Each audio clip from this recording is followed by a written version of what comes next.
Setelah musyawarah wilayah kami Jawa Barat, para pengurus PD kami se-Jawa Barat bersama Wakil Gubernur UU Ruzanul Ulum adakan kunker ke pengrajin payung gelis Sanggar Kinanti Cisumur Kawalu Kota Tasikmalaya. Terima kasih kepada Bapak Eri yang diwakilkan atas sambutannya. Untuk selanjutnya, PR kepadanya disilakan. Bismillahirrahmanirrahim. Assalamualaikum warahmatullahi wabarakatuh. Sederhana ini tapi membersamai kita semua. Inilah bukti bahwa kepemimpinan juga harus hadir di tengah-tengah masyarakat. Jadi, alhamdulillah, terima kasih sudah menyediakan tempat untuk kita kemudian belajar mengenal budaya, mengenal Barat. Betapa senang ketika datang ke Qatar. Wah, ternyata budaya Qatar begini, budaya. Bagaimana nasib negara dan bangsa, bahkan agama 40-30 tahun yang akan datang, maka mahasiswalah yang akan jalannya. Di pundak kalian semua nasib agama, di pundak kalian nasib bangsa.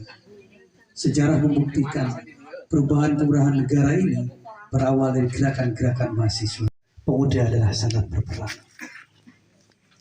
Oleh karena itu saya hadir kepada teman-temanku mahasiswa. Tiada lain adalah ingin bersilaturahmi, ingin berkomunikasi.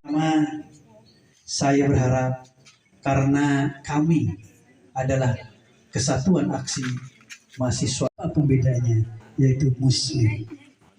Sebagai seorang Muslim harus benar-benar untuk khulu. Akidahnya hebat, tauhidnya hebat, fikih tasawufnya hebat, tetapi dia tidak peduli terhadap agama, tidak peduli terhadap Muslim. Dan payung gelis, di mana payung gelis ini sudah hadir di Tasikmalaya puluhan tahun ke belakang.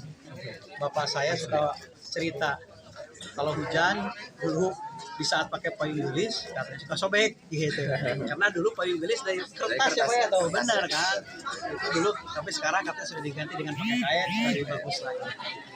Payung gelis itu identik dengan Tasikmalaya. Maka ini salah satu orang yang mengembangkan, yang terus membuat payung gelis ini sehingga payung gelis di Tasik makin eksis, bukannya Tasikmalaya tapi di luar Tasikmalaya. Hari ini ada mahasiswa nih kami datang ke sini. Ya, mereka memperkenalkan Pak ya. Minta doanya Pak, mudah-mudahan di kampung kami dijadikan. Oh iya, siap. Nanti kita dorong ya Ibu ya. Tapi ya, ini udah kita sepakati bahwa kampung Cisumur lah sebagai kampung payung gelis. Ya. Seperti kemarin di Garut kita meresmikan di daerah kecamatan salah satunya disebut Kampung Cuanki. Karena cuanki bahasa dari situ Pak. Cuanki cari uang jalan kaki. Nah, saya kira orang Bandung, ternyata orang Garut aslinya. Mulai 3 orang, sekarang waduh sudah di kecamatan. Oke gitu Pak ya, kita lihat tentang pembuatnya. Diteruskan gambar yang ada. Ya. Diteruskan gimana Bu tentang Sanggar Kinanti ini ingin dijadikan sebagai kampung payung gelis di daerah Kawalu? Tanggapannya saya sudah menanggapi ya dengan adanya pelatihan payung gelis kemarin selama 5 hari. Mereka sudah bisa untuk kelanjutannya mungkin mereka ingin menjadi produksi bukan saja jadi pengrajin tapi ingin memproduksi payung gelis sebanyaknya dan ingin menjadi daerah ini sebagai daerah pengrajin payung gelis. Walaupun di sana juga ada, di Panyingkiran juga ada, di Indang juga ya gitu. Ya, itu sebagai pengembangan mungkin ya dari pengembangan dari Indang ke sini gitu. Karena ada ahlinya. Kalau nggak ada ahlinya kan nggak mungkin ya. Gitu. Ya. Ada sedikit harapan Bu kepada seluruh para pengrajin payung gelis ini? Harapannya yaitu satu untuk mengurangi pengangguran, dua untuk menambah penghasilan para ibu-ibu dan para pengrajin payung khususnya itu. Jadi harapan dari mereka juga itu. Pemerintah kota juga siap mendukung gitu Bu? Insya Allah ya, dengan adanya pelatihan pemerintah kota berarti mendukung kegiatan ini. Ibu sareng sana Mina Ibu juga. Sanggar Kinanti ini ingin sebagai kampung payung gelis. Nah, pinginnya seperti apa Kak kepada pemerintah kota? Sebetulnya adanya kampung payung gelis justru saya lebih ke edukasi karena selama ini khususnya jangankan yang dari luar ya, gitu. Untuk mencari ini awalnya untuk mencari payung gelis itu kadang susah, harus betul. ke pengrajin langsung. Sementara pengrajin langsung juga itu terkadang ada stoknya dan tidak ada. Nah, berdasar ke itu, terus banyak dari luar ke sini karena di Tasik tidak ada galeri. Kalau tidak salah ini ya, tidak ada galeri khusus untuk khususnya payung gelis, tidak ada galeri tempat khusus untuk payung gelis. Nah, saya punya inisiatif untuk membuat di kampung saya ini dijadikan kampung payung gelis, dan tujuannya lebih ke edukasi karena di samping mengenalkan payung itu justru dari awal sampai ke akhir mungkin gitu. Dan alhamdulillah saya didukung oleh masyarakat sekitar karena kami juga sudah memberdayakan mereka, khususnya kader-kader Posyandu. Boleh nanti dicek, dan Ibu Wagub, Ibu Wali Kota juga pernah ke sini. Mereka belajar langsung, terus berinteraksi, ngobrol-ngobrol sama ibu-ibu. Nah itu karena antusias masyarakat di sini begitu luar biasa, begitu mencintai payung meskipun bukan dari sentranya, karena saya mungkin bukan sentra payung ya, jadi Kawalu itu lebih ke sentra bordir. Nah itu dari sana lihat respon ibu-ibu juga aparat tempatnya dari mulai RT RW, alhamdulillah mendukung sekali ini untuk dijadikan kampung payung gitu. Nah karena saya ada dorongan dari masyarakat, ada dukungan ya, insya Allah haula ini akan dijadikan kampung payung. Berarti ini mah dari pola pembuatan juga ya? Ya. Kami produksi dari awal. Dari awal dari kerangka sampai finishing, dikerjakan di sini. Dan kebetulan saya mungkin ketua pengrajin kerangka. Ya, ketua pengrajin kerangka ya di Kota Tasik gitu. Jadi saya tahu berapa pengrajin kerangka dan lain sebagainya, kendalanya dan lain sebagainya gitu. Itu mungkin kenapa saya ingin dijadikan ini kampung payung di Cisumur ini, karena itu di Tasik pertama tidak punya galeri khusus, dan keduanya khususnya untuk pemerintahnya mungkinlah bapak-bapak udah tahu ya gitu, bukannya tidak mensupport gitu, cuman kayaknya khususnya untuk payung gelis saya rasa sangat kurang ya. sangat kurang sekali lah. Boleh kenapa saya bicara sangat kurang sekali ya, banyak kendala, dan saya berani berbicara itu ya karena fakta-fakta begitu ya. Kenapa saya kurang ini? Karena ini kan ikon Kota Tasikmalaya ya, ikon kota. Harusnya yang namanya ikon, wah harus luar biasa perhatian pemerintah pada salah satu ikonnya gitu ya. Itu supaya tetap si ikonik itu tetap lestari mungkin gitu ya. Untuk kader sendiri ada berapa orang yang dipekerjakan yang mengikuti kegiatan di sini? Di sini, alhamdulillah di Payung Gelis Sanggar Kinanti saya sudah memberdayakan masyarakat sini atau karyawan di sini sekitar 11 orang, 12 mungkin, 12 orang ya. Di sini dari kebanyakan ibu-ibu.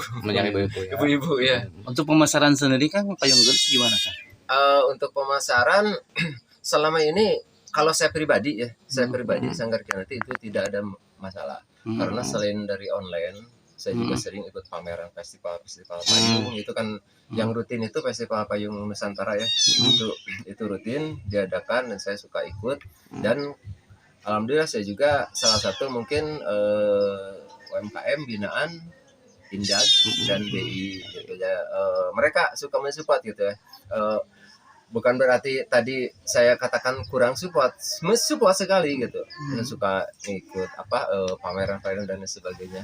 Itu untuk bahan bakunya sendiri ada kendala kan? Tidak ada. Bahan baku di Tasik itu sangat berlimpah, khususnya untuk payung gelis. Tinggal kita aja punya keinginannya. Gitu. Itu aja ya. Untuk payung gelis. Baik, ini yang terakhir Kang, harapan kedepannya Kang untuk pemerintah, dan juga tadi ada Pak Wagub ke sini, gimana Kang harapannya? Nah ini luar biasa, saya sangat mengapresiasi adanya Bapak Wagub datang ke sini, yang itu kan tidak direncanakan. Saya tahu itu tadi jam ada konfirmasi tadi jam 8. Oh, Baru. Tidak sebelumnya. Ini kayak sidak begitu ya. Itu sangat alhamdulillah Pak Wagub sangat mengapresiasi dan saya sangat kaget gitu ada Pak Wagub. Dan tadi juga ada ucapan bahwa insya Allah akan membantu katanya para pengrajin payung gelis. Karena ini kan payung gelis sudah jadi warisan budaya non benda Jawa Barat. Jadi sudah milik Jawa Barat bukan kota Tasikmalaya lagi. Gitu. Oke, siap. Kami ya datang ke Sanggar Kinanti dalam rangka kegiatan apa? Kami dalam rangka musyawarah wilayah yang ke-7 ya. Pengurus wilayah Kesatuan Aksi Mahasiswa Muslim Indonesia Jawa Barat PW KAMNI Jawa Barat ini sebetulnya sedang melaksanakan musyawarah wilayah. Kebetulan terpilih ya tempatnya adalah Tasikmalaya dan karena memang tadi kami punya visi panjang gitu ya untuk pemberdayaan, untuk kemudian membangun kompetensi, membangun keahlian dan kolaborasi. Kita berikhtiar juga dengan bantuan teman-teman dari Tasik untuk mendatangi studi tour lah gitu ya, studi tour UKM ataupun kemudian kampung seni yang bisa melahirkan sebuah produk yang unik, yang memberikan punya ciri budaya khas tersendiri yang ternyata jatuh pilihan kami dengan teman-teman di Tasik ini ke Sanggar Kinanti dengan produk payung gelis ini. Tapi dilihat dari sisi kami terhadap payung gelis seperti apa, Kang? Ya, kami sebagai mahasiswa khususnya melihat ini sebuah potensi UMKM yang masih bisa berkembang lebih besar ya. Karena tadi kita lihat nih sekeliling kita juga masih semua proses pengerjaannya manual. Nah ini kader-kader dari kami juga dengan latar belakang pendidikan yang beragam. Harapannya kemudian ada lah nyantol ya atau ada yang kemudian ikut bisa berkomunikasi lebih lanjut, syukur-syukur kemudian ke depan berkontribusi baik itu dari berbagai macam sisi, entah kemudian nanti untuk bagaimana bisnisnya berkembang ataukah bagaimana proses produksinya bisa lebih efisien dan efektif gitu ya, sehingga kita bawa teman-teman dari seluruh Jawa Barat ke sini untuk belajar, untuk melihat di sini juga. Baik, terima kasih. Gimana? Ya kami tentunya sebagai kelompok mahasiswa dan juga dengan identitasnya sebagai muslim tentunya mengharapkan ya pemimpin ke depan adalah pemimpin yang punya kapasitas kemampuan agama yang baik, punya kapasitas kemampuan kepemimpinan yang baik, manajemen yang baik, sehingga memang harapan kita ya pemimpin itu juga sebagai kuduah teladan gitu ya, sebagai memberi ketenangan kepada masyarakat, tentunya memiliki akhlak yang baik, dan akhlak yang baik ini kan kita mesti juga punya kapasitas keagamaan, karena kita yakin bahwa dalam Islam mengajarkan akhlakul karimah, sehingga pemimpin ke depan yang kami harapkan adalah pemimpin yang punya kemampuan agama, kemampuan manajemen, kemampuan untuk memimpin Jawa Barat yang punya penduduk terbesar di Indonesia begitu ya. Dan insya Allah dengan kriteria tersebut kami siap untuk memenangkan calon gubernur yang tentunya memenuhi syarat-syarat yang tadi kami sampaikan. Payung gelis yang ada di Kota Tasikmalaya, perhatian pemerintah Kota Tasikmalaya sepertinya bukannya kurang ya, seperti enggak gitu kan. Gitu. Tanggapan dari kami sendiri gimana Kang untuk PD Kota Tasikmalaya?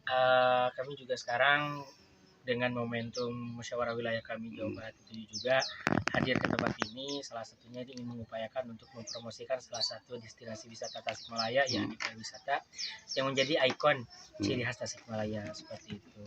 Yang nanti di mana kami harapkan juga bahwasanya ini juga bukan hanya ikon Tasikmalaya yang diusung oleh pemerintah saja, tapi juga anak muda juga mengetahui terkait ikon Tasikmalaya dan mau untuk mempromosikannya. Terkait pemerintahan tersendiri sebetulnya dengan ada di bawah Dispora itu sudah ada programnya, memang untuk pelestarian, hanya memang belum semasif yang direncanakan atau diharapkan. Maka itu saya juga mengajak anak-anak kami, anak-anak muda untuk bersama-sama membantu pemerintahan juga kita meningkatkan terkait Tasikmalayanya, karena ini demi kebaikan Tasikmalaya dengan melestarikan ikon Tasikmalaya nih payung gelis. Oke. untuk di Kota Tasikmalaya kan ada juga selain payung gelis ada kelom gelis juga. Betul. Nah itu bagaimana? Ada bordir gitu. Nah, Betul. Jadi kalau misalkan Tasikmalaya juga banyak sekali home industry atau ikon Tasik seperti dikatakan terkait tadi ada kelom gelis, ada bordir. Hanya yang saat ini ingin kami lebih promosikan adalah payung gelis sebagai ikon Kota Tasikmalaya. Karena apa? Karena pertama kita mempunyai logo Tasikmalaya juga berbentuk payung gelis. Jadi sepertinya ini ikon yang harus muncul dulu ke permukaan sampai dikenal oleh kancah internasional. Baru setelah itu muncul dengan ikon itu, dengan cantiknya payung gelis itu, baru kita bisa sisipkan yang lainnya untuk kembali naik seperti kolom gelis dan bordir. Kalau bordir kan memang sudah terkenal sebelumnya, tapi payung gelis ini perlu kita dorongan. Apa sih ciri khas daripada payung gelis itu? Bedanya dengan payung-payung dari daerah lain, apalagi misalkan dari Cina kan punya juga tuh payung. Apa bedanya yang menjadi ciri khas Tasik ini? Jika kita harus dorong, ini adalah ciri khas Tasikmalaya yang mampu bersaing di kancah internasional. dengan keterlibatan melihat ke Sanggarke nanti ini, Betul. datang ke sini itu respon daripada anggota kami sendiri begitu Antusias, betul. Karena memang di Jawa Barat, KWI Jawa Barat kan terdiri dari 17 kota dan kabupaten. Memang untuk yang ciri, tentu setiap daerah punya ciri khas masing-masing. Salah satunya ciri khas Tasik adalah payung gelis. Jadi pemuda ataupun anak-anak kami itu memang sangat antusias dengan melukis payung ini karena ini salah satu ikon. Jadi memang belum ditemui di daerah lain seperti daerah kota-kota lain seperti itu, hanya ada di Tasik. Jadi memang ini baru pertama kali perkenalan juga, oh ternyata Tasikmalaya punya ikon yang disebut dengan payung gelis, dan seperti ini prosesnya dan inilah bentuknya seperti itu. Mungkin rekan-rekan kami yang tahu, oh ini payung tuh cuma dari luar saja, misalkan karena banyak dari film Cina tuh, oh ini dari Cina, padahal enggak, ini asli Tasikmalaya. Ini kita Kami beringin. Kirim ke grup Arum nih, terus kasih caption suara hati adik-adik. Sudah pada selesai. Dadang Swendar, Transmedia TV laporkan.